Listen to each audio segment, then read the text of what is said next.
सार्थक एकेडमी की digital classes ई marketing places पे आपका स्वागत है। मैं आपका स्वागत करता हूं और उम्मीद करता हूं कि आप मुझसे जुड़कर अच्छी तरह से आज के टॉपिक अकबर को समझ पाएंगे। अकबर द ग्रेट, इस नाम से तो आप बहुत अच्छी तरह परिचित होंगे।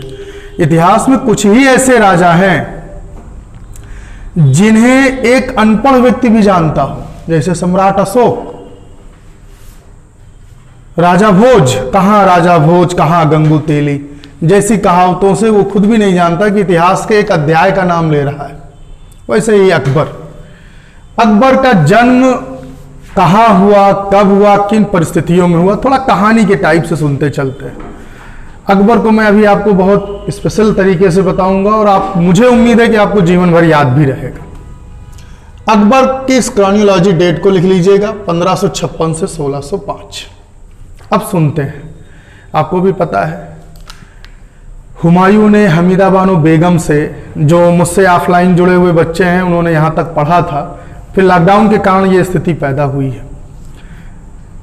आपको मैंने बताया था कि हमीदा बानो बेगम जो हिंदाल के गुरु अकबर जामी की बेटी थी, उससे विवाह 1541 में हुआ।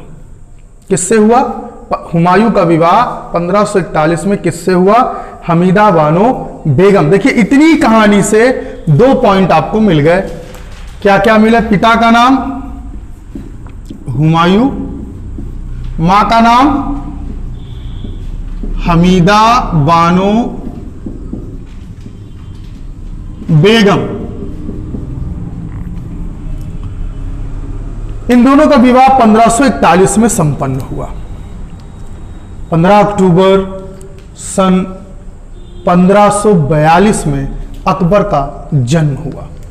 15 अक्टूबर सन 1542 में किसका जन्म हुआ? अकबर का। प्रश्न उठता है कहां हुआ? देखिए, उस समय आपको भी पता है 1540 में शेरशाह ने बिलग्राम का युद्ध जीता, दिल्ली की गद्दी पर उसने अधिकार कर लिया। हुमायूं दर दर की ठोकर खा रहा था। ऐसी स्थिति में हुमायूं थार पारकर जिले में स्थित, आज थार पारकर जिला है वो, में स्थित राणा वीर साल के अमरकोट रियासत में, अमरकोट रियासत किसकी थी? राणा वीर साल की। उन्हीं के महल में अकबर का जन्म हुआ, क्योंकि हुमायूं ने यहीं पर शरण ले रखी थी। मैं फिर से रिपीट कर रहा हूं, पूरी लाइन को क्लियर सुनते हैं। वर्तमान में सिंध में एक जिला है थार पारकर, वहां अमरकोट रियासत थी। अमरकोट के राजा थे राणा वीरसाल।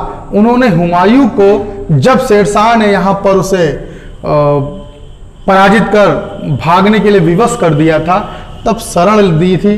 उसी महल में, राणा वीरसाल के महल में ही अकबर का जन्म हुआ। तो मैं पूरी लाइन लिख रहा हूं, जरा गौर से इसको समझते हैं। अमरकोट के राजा राणा वीरसाल के महल में 15 अक्टूबर 1542 में कहां जन्म हुआ? अमरकोट के राजा राणा वीरसाल के महल में इनका जन्म हुआ।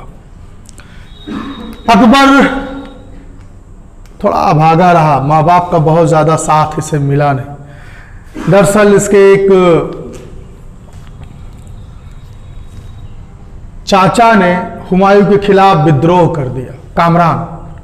कामरान के विद्रोह के कारण, और थोड़ी गलती हुमायूं के सैनिकों की भी थी, और राणा वीरसाल के सैनिकों से ही उलझ गए।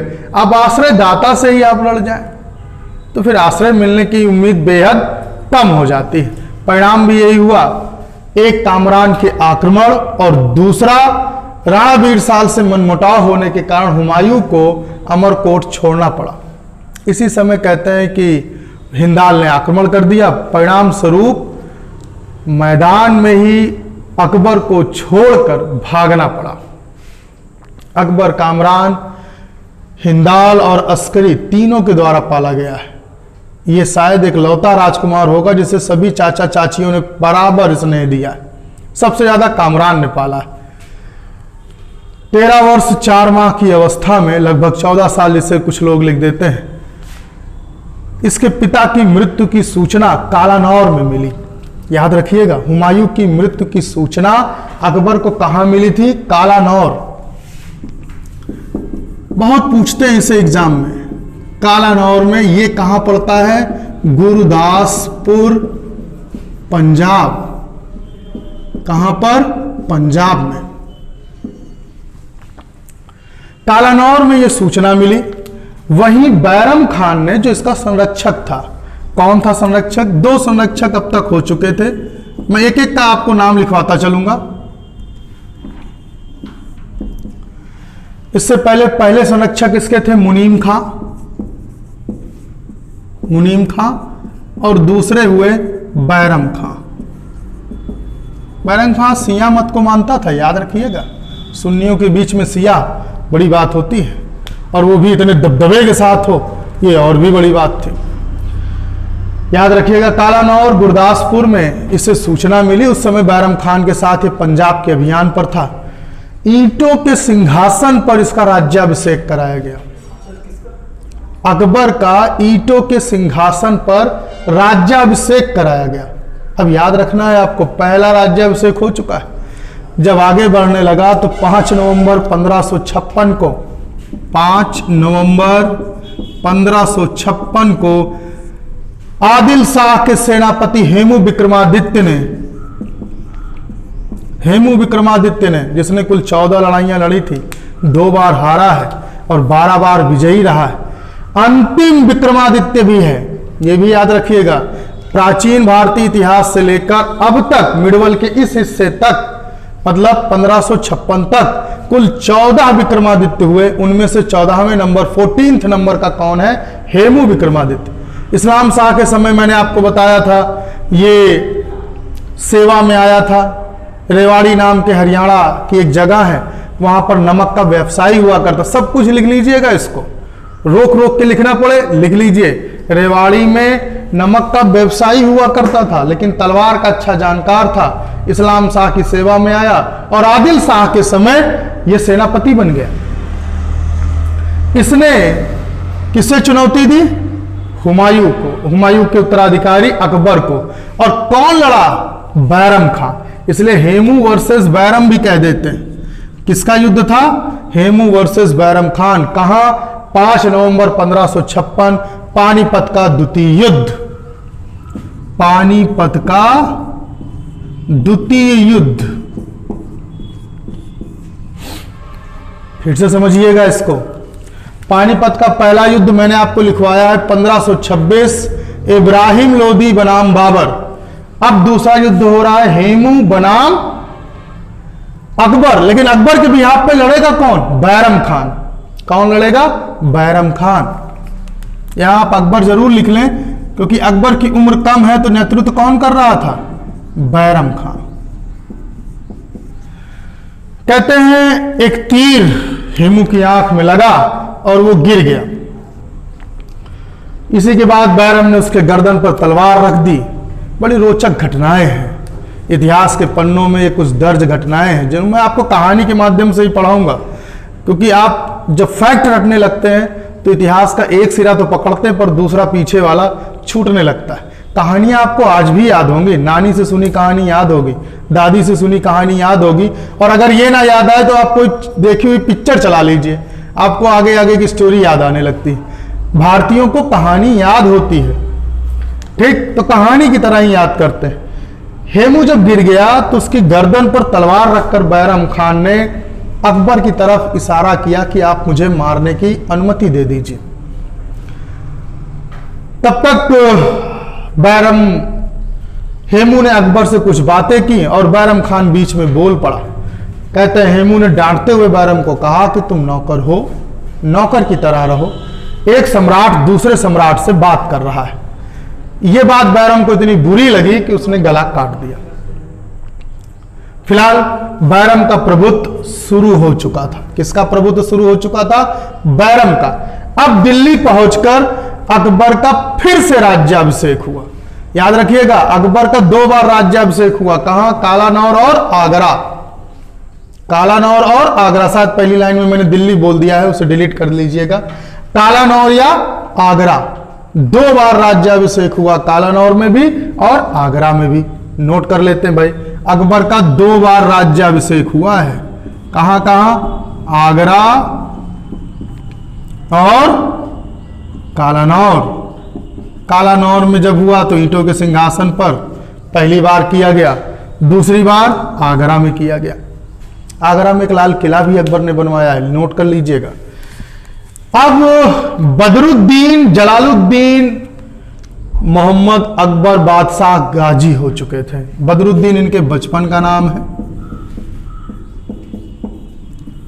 और अब ये क्या बन चुके थे? जलालुद्दीन मोहम्मद अकबर बादशाह गाजी। अब इनका राज्याभिषेक हो चुका था, अब दिल्ली पर इनका अधिकार हो चुका था। पूर्ण रूप से किसका अधिकार था? अब भारत में फिर से एक बार अकबर की सल्तनत स्थापित हो गई थी। अब मैं इसे मिटा रहा हूं, आप इसके आगे फिर देखते हैं क्या हुआ। याद रखेंगे, सत्ता आने के बाद, क्योंकि अभी भी लोग इन्हें क्या मान रहे थे? बालक मानकर चल रहे थे। परिणाम स्वरूप इसके शासनकाल की घटनाओं को 2 खंडों में बांटा गया। 1556 से 1562 का कालखंड 2 भागों में बंटता है। 1556 से 1562। 1556 से 1560 तक का पीरियड बैरम खान के प्रभाव का है, ठीक। और 1560 से 1562 तक का पीरियड पेटीकोट शासन के नाम से जाना जाता है या पर्दा शासन के नाम से जाना जाता है। दोनों नोट कर लीजिए, मैं एक बार बोर्ड से हट जा रहा हूं।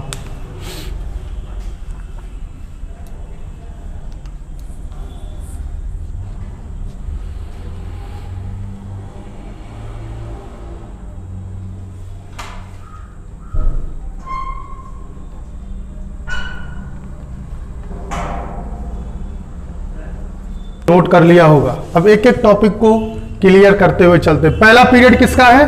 1556 से 1560, बैरम खान का प्रभुत्व। बैरम खान का प्रभुत्व। चलिए जरा देखते हैं क्या था बैरम खान का प्रभुत्व, कैसा प्रभुत्व था, क्या दबाव पड़ा, जरा देखते हैं। तो पहले सेगमेंट में पहली बात तो बैरम खान को समझ लें। बैरम खान मुगल खानदान में अब तक का सबसे विश्वसनीय व्यक्ति माना जाता था। सिया होने के बावजूद भी सुन्नियों ने अपनी बेटी की शादी इससे की थी और सलीमा बेगम जो अकबर की चचेरी बहन थी, उनका विवाह किससे हुआ था? बैरम खान से। याद रखिएगा, बैरम खान का विवाह किससे हुआ? सलीमा बेगम से। और इनकी संतान थे अब्दुल रहीम खान खाना। बैरम खान की उपाधि थी खाने खाना। बैरम खान को क्या उपाधि दी गई थी? खान ए खाना, खानों में खान। यही टाइटल अब्दुल रहीम को भी बाद में दी गई, अकबर ने दी गुजरात अभियान के दौरान। याद रखना है, बैरम और सलीमा की संतान रहीम थे, वही रहीम जिनके दोहे आप पढ़ते हैं, रहीमन पानी राखिए बिन पानी सब सून, पानी गए ना उबरो मोती मानस चून। वही रहीम किसकी संतान थे? बैरम और सलीम के। इंपॉर्टेंट फैक्ट की तरफ आगे बढ़ते हैं। बैरम खान, जिसे खली बाबा बड़े प्रेम से अकबर बुलाता था, का प्रभुत्व इतना ज्यादा था कि कोई भी नियुक्ति हो, कोई भी सस्पेंशन हो, कुछ भी करना हो, वो बैरम करता था। ऐसा नहीं कि बैरम बड़ा शांत था। 1557 में बैरम ने ही अकबर के लिए पहली विजय की। अकबर की पहली विजय किसने की? अकबर के लिए बैरम खान ने। माफ करिएगा, यह विजय थी ग्वालियर और दूसरी जौनपुर इसी वर्ष। तो ग्वालियर और जौनपुर को 1557 में बैरम खान ने जीता है। किसके लिए जीता है? अकबर के लिए। लेकिन इसी समय दूसरा हिस्सा हरम दल का, हरम जानते हैं, जहां औरतें रहती हों, इस ये फारसी भाषा का शब्द है। हरम की महिलाओं का एक गुट बन गया। उस गुट में 2 महिलाओं का नाम बड़ा प्रमुख है। तो मैं हरम दल के सदस्य लिख रहा हूं, जरा उनको भी देख लेते हैं भाई। तो बैरम खान अभी तक आपके समझ में आए। अब देखते हैं कैसे बैरम का पतन हुआ। हरम दल में कौन कौन शामिल था, जरा देख लेते हैं। हरम दल में 2 धाय मां थी। धाय मां मुगलों में बच्चों को पालने पोसने के लिए, स्तनपान कराने के लिए अलग से धाय मां रखी जाती थी या आया रखी जाती थी। इनमें से 2 बड़ी फेमस थी, जिनका नाम था माहम अंगा और दूसरे का नाम था जीजी अंगा। महामंगा और जीजी अंगा। जीजी अंगा के पति थे शमसुद्दीन अदगा खां। अदगा खां अकबर ने इनको उपाधि दी थी, जिसका अर्थ होता है पिता तुल्य। क्लियर? यहां तक कोई दिक्कत? मैं बोर्ड से हट रहा हूं, आप लिख सकते हैं इसको।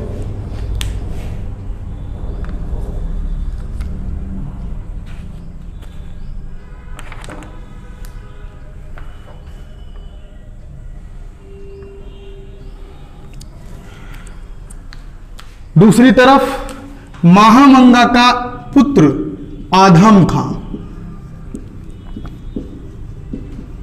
ये 4 लोगों का प्रभाव हरम दल में ज्यादा था। आप भी जानते हैं महामंगा, जीजी अंगा, बचपन से ही अकबर इन्हीं से पला बड़ा है। तो ज्यादातर कान में शब्द डालने की क्षमता किसके पास होगी? इन्हीं दोनों के पास। जब भी हरम में जाए तो ये दोनों उसके बैरम के खिलाफ कान भरती रही। धीरे धीरे दूसरी चीज, अब अकबर बड़ा भी हो रहा था। वो 13-14 साल का बालक नहीं रह गया था, अब वो बड़ा हो रहा था। तो जाहिर सी बात है अकबर को भी थोड़ी स्वतंत्रता चाहिए थी एज ए शासक, एक शासक के तौर पर।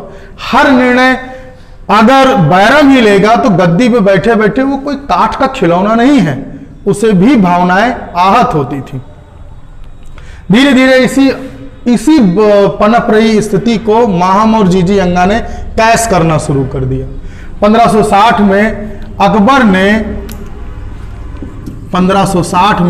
अकबर ने अपने खली बाबा बैरम खान को यह कहा, या तो आप मक्का चले जाइए या तो कहीं जागीर ले लीजिए, या तो आप मक्का की यात्रा पर निकल जाइए, जिसे हज यात्रा कहते हैं, और या कहीं आप जागीर ले लीजिए। अब कल्पना कर सकते हैं जिसने किसी जागीरदार की कभी कंपनी लगाई हो, लाइन हाजिर किया हो, अब उसी लाइन में वो जाकर खड़ा हो तो संभव नहीं है। परिणाम स्वरूप मक्का जाने का निर्णय लिया, लेकिन रास्ते में ही बैरम खान ने फिर विद्रोह किया। बड़ी रोचक घटना का वर्णन है कि मुगल सैनिकों ने जंजीर में बांधकर बैरम खान को जब आगरा में पेश किया तो अपने सिंहासन से कूद पड़ा। काफी ऊंचाई पर, जो आगरा में गए होंगे दीवाने आम दीवाने खास में जो अकबर की बैठने की जगह है, वहां से वो कूद कर किससे मिला? बैरम से, और कहा खली बाबा आप समझते क्यों नहीं हैं, स्थितियां बदल गई हैं, आप झुकने को तैयार नहीं होंगे और मुझे अब झुक कर रहने में आनंद नहीं आता। खुला मैसेज था। इस बार फिर बैरम खान ने रास्ता अख्तियार किया, किधर से? गुजरात होकर जाने का। अब राजस्थान से नहीं गए, राजस्थान से होते हुए जा रहे थे तो विद्रोह करना पड़ा, वहां के गवर्नर ने परेशान किया। परिणाम स्वरूप अब मक्का जाने के लिए रास्ता कौन सा चुना? गुजरात का। और पाटन के पास एक अफगान सरदार के लड़के ने चक्कू मारकर 1560 में बैरम खान की हत्या कर दी। तो इस लाइन को लिख लेते हैं। 1560 में गुजरात के पाटन में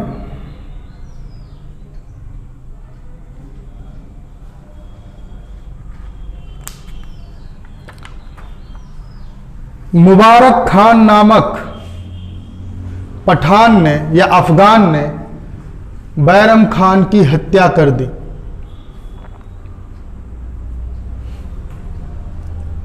(1560 में बैरम खान की मुबारक खान नामक अफगान या पठान ने हत्या कर दी। अब खुद सोचिए, इतनी बड़ी हस्ती था, सब कुछ इसके पास था, तो आपको भी लगा होगा ना कि काफी शानो शौकत से इसका मकबरा बना होगा। दुर्भाग्य है, इसे फकीरों ने दफनाया है, कोई मकबरा नहीं है, कोई मकबरा नहीं है। किसने दफनाया है? फकीरों ने। लिख लीजिएगा, इसे फकीरों ने दफन किया। एग्जाम में पूछते हैं निम्नलिखित किस महान व्यक्तित्व को या बड़े व्यक्तित्व को फकीरों ने दफनाया है, तो किसने दफनाया है? किसे दफनाया गया फकीरों के द्वारा? बैरम खान को। मुझे उम्मीद है आपने मेरे साथ दोहराया होगा। अब बात शुरू होती है हरम दल की, क्योंकि प्रभाव तो अब आप समझ गए, खत्म हो गया बैरम का। अब किसकी शुरू हुई? हरम दल। हरम दल में 2 महिलाएं हैं, इसीलिए इसको पर्दा या पेटीकोट शासन भी कहते हैं। हरम दल का शासन, पेटीकोट शासन या पर्दा शासन, तीनों नाम किसके हैं? इसी के हैं। आशीर्वादी लाल श्रीवास्तव इसे अप्रत्यक्ष शासन भी कहते हैं, जो सामने तो नहीं दिखता, सामने तो अकबर ही बैठेगा, लेकिन पर्दे के पीछे से हरम की 2 महिलाएं शासन सूत्र चलाएंगी। क्लियर? तो जरा देखते हैं हरम का शासन। हेडिंग डाल लेते हैं, कब से कब तक? 60 से 62 हरम का शासन।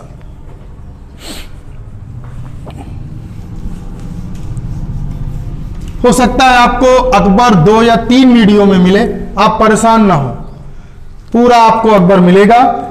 और कोशिश भी करिए कि अकबर आपको ऐसा मिले, ऐसा याद हो कि दोबारा फिर आपको पढ़ने की जरूरत ना पड़े। तो अब किसकी कहानी शुरू हो रही? हरम दल की। मैं पूरे नाम एक बार लिख रहा हूं, हरम दल आबलिक पेटीकोट आबलिक पर्दा शासन। कब से कब तक? 1560 से 1562। क्लियर? पहला रूल महामंगा का। महामंगा कौन थी भाई? महामंगा थी वकील। इन्हें कौन सा पद मिला था? वकील का। और ये क्या थी? वकील का पद अगर आज जानना चाहें तो उप प्रधानमंत्री जानिए। प्रधान तो सब कुछ सम्राट ही था, तो सम्राट के नीचे जो हो वो क्या था? वकील था। निर्माण करवाता है। मैंने बताया था ना, इसी के बाहर जयमल और फत्ता सिंह की मूर्ति लगवाई गई थी। तो बुलंद दरवाजा, नीचे अगर आप लिख लें तो हमेशा याद रहेगा। फतेहपुर सीकरी कहाँ है? फतेहपुर सीकरी अपने समय का सबसे ऊंचा ऐतिहासिक दरवाजा है, सबसे ऊंचा। ठीक, ऐतिहासिक दरवाजा, लगभग 70 मीटर के आसपास इसकी ऊंचाई है, 70 फीट के आसपास ये ऊंचा है। बाकी जब मैं मुगल स्थापत्य कला पढ़ाऊंगा तो और डिटेल से इस पे चर्चा करूंगा, कैसी इसकी कलाकारी है। 1574 और 76 के बीच इसने बंगाल और बिहार को भी जीत लिया। किन राज्यों को जीता? बंगाल और बिहार को जीता। 8 जून, ये डेट कभी मत भूलिएगा, 8 जून 1576 हल्दी घाटी का युद्ध। 8 जून 1576 हल्दी घाटी का युद्ध। 18 जून 1576 बहुत इंपॉर्टेंट डेट है, इसको बेटा भूलना नहीं है। 18 जून 1576 हल्दी घाटी का युद्ध। तो पहले देख लें कौन कौन लड़ा। ये हिस्सा अगर आपको दिख रहा है तो यही इसको करते हैं। नंबर 1, 2 पार्टियां थी। तो एक थे मुगल की तरफ से सेना का जो नेतृत्व कर रहे थे वो 2 लोग थे, राजा मानसिंह प्लस इस समय इनका साथ दे रहा था आसफ खां। कौन दे रहा था? आसफ खां। मतलब 2 सेनापति इसके लिए नियुक्त किए जा चुके थे। कौन कौन थे? मान सिंह और आसफ खान। दूसरी तरफ मेवाड़ के सैनिक, साथ देने वालों में 3 लोग थे। जरा गौर से समझते हैं। पहले स्वयं राणा प्रताप, कौन नहीं जानता इस नाम को, है राणा का वंशज तू, फेंक जहां तक भाला जाए। खूब याद हो गया होगा आप लोगों को, रणबीर चौकड़ी भर भर कर, ये वही राणा है जिनके घोड़े का नाम चेतक था। दूसरी तरफ भीलों की टुकड़ी ने भी अपने राजा के लिए संघर्ष किया, भील जनजाति ने भी लड़ाई लड़ी। और अफगान, अभी बचे खुचे जो अफगान थे वो भी राणा के साथ आकर लड़े और यह युद्ध लड़ा गया। राणा की जो राजधानी थी हल्दी घाटी के युद्ध के साथ वो समाप्त हो गई। चित्तौड़गढ़ के अंत के साथ ही राणा ने अपनी राजधानी भी बदल दी, गोकुंडा को अपनी राजधानी बनाया। किसे बनाया? गोकुंडा, गोकुंडा लिख लीजिएगा। राणा ने अपनी नई राजधानी गोकुंडा को बनाया।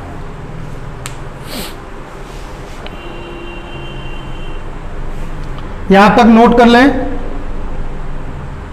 इंपॉर्टेंट फैक्ट है, इंपॉर्टेंट लड़ाई है तो याद रखना है।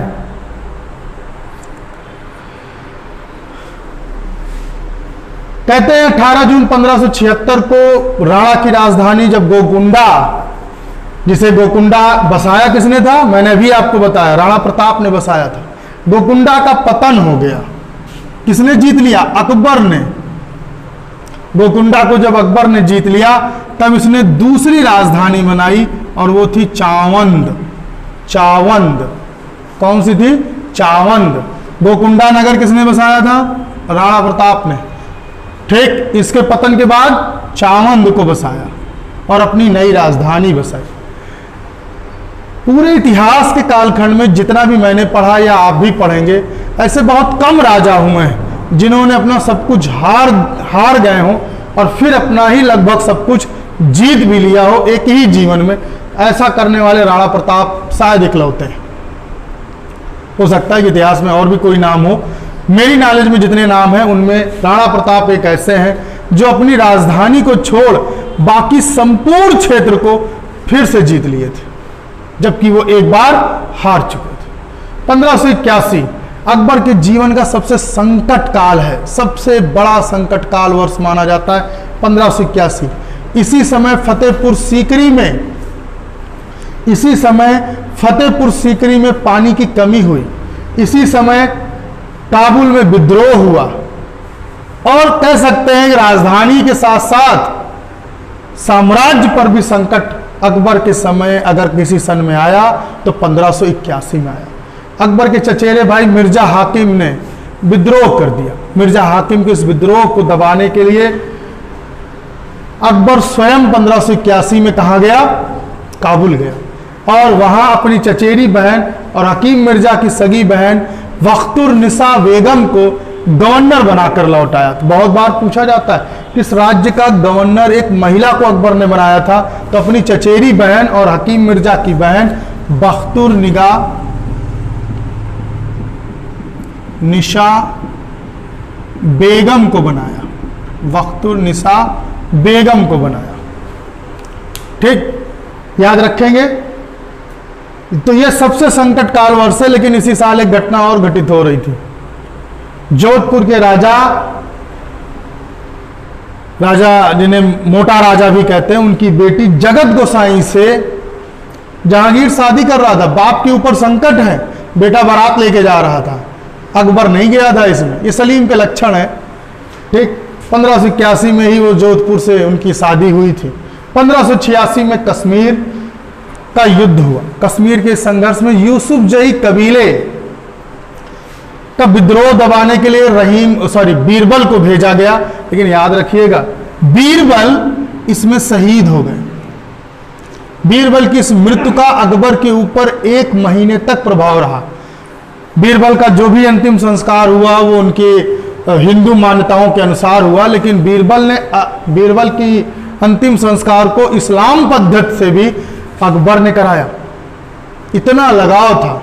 आज भी अगर आप फतेहपुर सीकरी में जाएंगे तो बीरबल का महल और अकबर का शयन कक्ष दोनों की खिड़कियां आमने सामने हैं। कहते हैं जब कभी वो मिल नहीं पाते थे तो रात में खिड़की खोलकर एक दूसरे को देख लेते थे, इतना लगाव था। 40 दिन तक अकबर ने अन्न जल नहीं ग्रहण किया था, 40 पूरा मनाया था। तो बीरबल से बेहद लगाव था। 1591 में सिंध को, 1592 में उड़ीसा और 1595 में बलूचिस्तान और गंधार को भी जीता। तो इस तरह से हम देख सकते हैं कि बलूचिस्तान, काबुल, कश्मीर, इधर नेपाल की तराई, बंगाल का क्षेत्र, बंगाल की खाड़ी तक का क्षेत्र, मतलब समस्त बिंद के उत्तर का क्षेत्र अकबर जीत चुका है। अब हमें यह देखना है कि दक्षिण में उसका क्या प्रभाव रहा।